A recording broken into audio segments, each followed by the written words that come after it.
Dua gol Milan di laga ini tidak hanya memperkokoh Milan di puncak klasemen, tetapi juga mengukuhkan Milan sebagai raja serangan kilat. Lalu seperti apa sebenarnya serangan kilat Milan selama ini?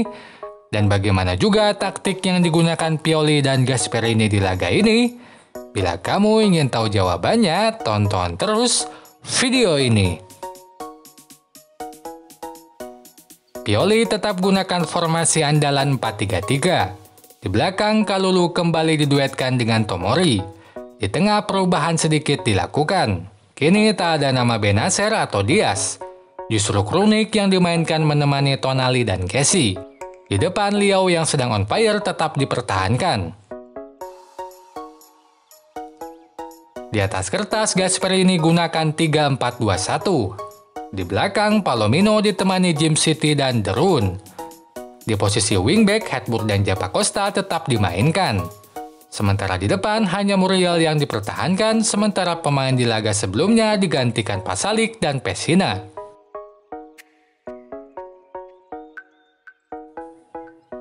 Butuh poin untuk pertahankan tiket kompetisi Eropa, Gasperini menurunkan skuad terbaiknya.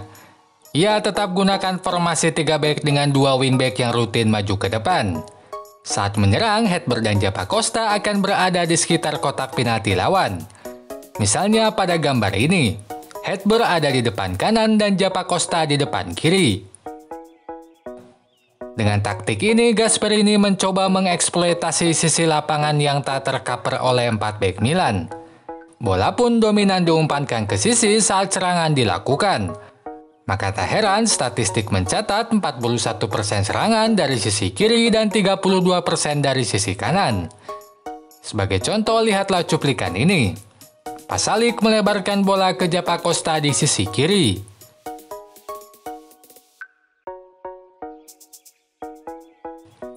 Merespon hal tersebut, Pioli memilih menurunkan satu pemainnya ke belakang agar terbentuk formasi 5 back.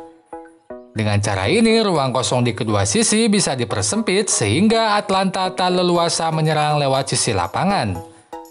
Maka secara bergantian, Tonali, Selemakers, atau Kessie bermain sejajar dengan bek untuk membentuk 5 bek. Contohnya pada gambar ini, Kessie ada di antara bek di kotak penalti. Atau pada gambar ini, Tonali bermain lebih dalam sejajar dengan 4 bek. Sementara pada gambar ini, Tonali ada di tengah, Selemakers ada di belakang kanan. Nah, hal sebaliknya Pioli lakukan pada Leao. Bila Selemakers atau Mesias rutin turun ke belakang, Leao justru dominan tetap di depan mengantisipasi serangan kilat yang mungkin Milan lakukan. Sebagai contoh, cermatilah cuplikan gol pertama. Di kanan, Mesias sejajar dengan bek membentuk 5 bek. Saat bola berhasil direbut, ia menerima bola dari Kessie lalu memberikan umpan lambung pada Leao yang sudah menunggu di depan. Gol pertama Milan pun tercipta. Selain itu, Gasperini tak memainkan Pessina sebagai sayap. Ia justru bermain lebih ke tengah sebagai gelandang serang tengah bermain di belakang Muriel dan Pasalic. Disinilah tugas Kessie penting. Karena saat build-up dilakukan, Kessie lah yang akan mengawal dan mempersempit ruang dari Pessina. Misalnya pada gambar ini, Kessie terlihat mengawal Pessina.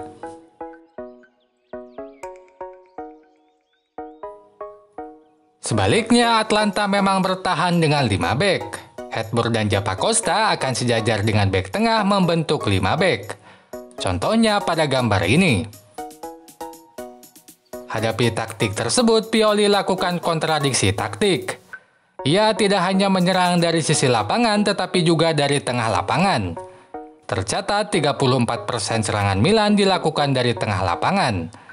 Angka tersebut cukup tinggi karena biasanya serangan dari tengah lapangan tidak sampai 30%. Itu dilakukan Milan dengan memainkan pemain sayap bermain menusuk ke tengah.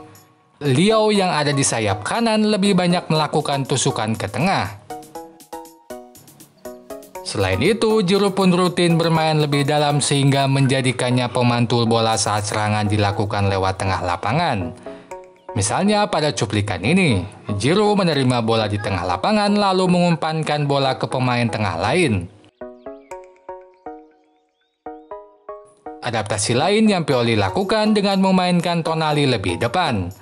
Normalnya Tonali akan bermain lebih dalam untuk membantu build up serangan.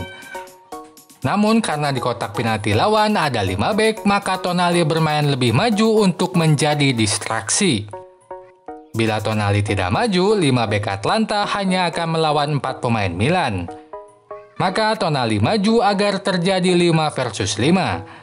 Situasi tersebut membuat bek-bek Atlanta lebih sulit mengantisipasi serangan Milan karena terjadi jumlah pemain yang sama di kotak penalti. Contohnya pada gambar ini.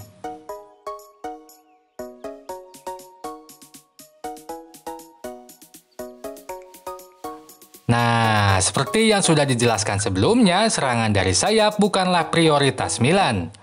Maka Pioli pun memainkan Theo lebih defensif dari biasanya. Bila normalnya Theo sangat rutin maju ke depan, kini ia banyak bermain di belakang membantu build up serangan. Misalnya pada cuplikan ini, saat build up dilakukan, Theo ada di belakang bersama 2 bek tengah. Biasanya build up ini dilakukan Calabria, bukan Theo. Namun dengan kecepatan dan dribble yang Theo miliki, ia tetap bisa membahayakan pertahanan lawan meski dimainkan lebih defensif. Misalnya pada gol kedua. Setelah menerima bola di dekat kotak penalti, ia langsung menggiring bola ke depan. Kemudian ia mengecoh 3 pemain lalu melakukan tendangan yang tak mampu dijangkau kiper Atlanta.